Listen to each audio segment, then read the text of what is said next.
بچوں کی بدتمیزی سے تنگ مائیں خزانے کی چابی سنبھال لیں۔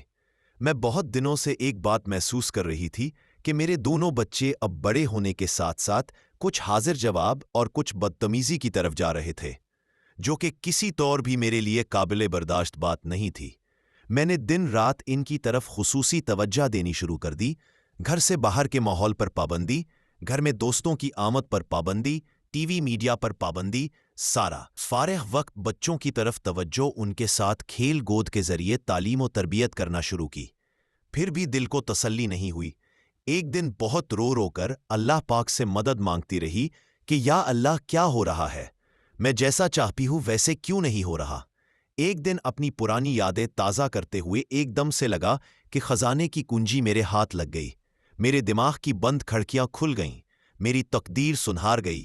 یا اللہ، تیرا شکر، تو نے میری مدد فرما دی۔ ہوا کچھ یوں کہ میں نے جب سے ہوش سنبھالا اپنی امی کو فجر کی نماز کے بعد آٹا گوندتے دیکھا۔ وہ ساتھ ساتھ درود شریف پڑھتی، ساتھ آٹا گوندتی، پھر دوپہر کے لیے سالن بنانا ہوتا تو بھی لہسن پیاز سبزی سب کچھ کرتے، اللہ کا ذکر لازمی ہوتا۔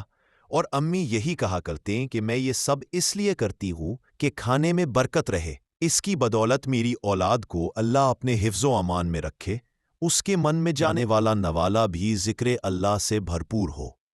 اور مجھے فخر ہے کہ میرے سارے بچے اچھائی کی طرف ہیں، کوئی برائی میرے گھر نہیں آتی۔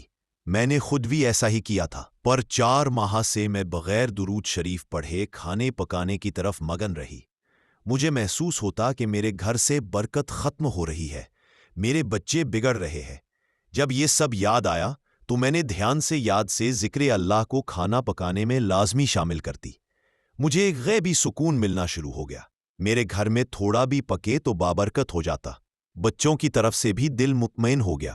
بیماریاں بھی جاتی رہیں۔ پانی بھی پیا تو اللہ پاک کا نام لے کر پیا۔ روزانہ شکرانے کے نوافل کو روٹین بنا لیا۔